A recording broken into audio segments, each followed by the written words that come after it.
गरज तू बरस तू, धूप में छाँव की एहसास तू।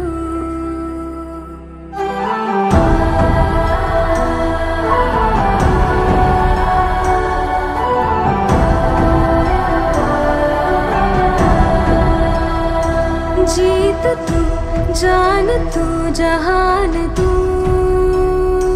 हो गई इतिहास का ताज तू।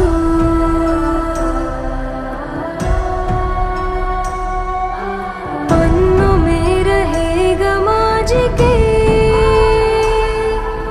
सबको लेना साथ जोड़ के।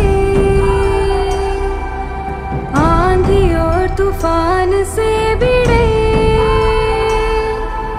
हौसले की कश्ती ना डूबे। काय केले? आणखी आंदोलन करत होती, आता कुठे आहेत ते? फक्त राजकारण केले, त्यामुळे त्याने ह्यांना धडा शिकवल्याशिवाय मी गप बसणार नाही। आता दादांनी आम्हाला शब्द दिलाय 6 महिन्यात आमच्या इचलकरंजीला पाणी येणार आहे, त्यामुळे दादांना भरघोस अशा मताने इचलकरंजीकरांनी मदत करावी हे मी नम्र विनंती करतो। सामने फौज है क्योंकि इम्तिहान की है घड़ी, तू तेरा अस्त्र है, तू ही तेरा शस्त्र है हर घड़ी।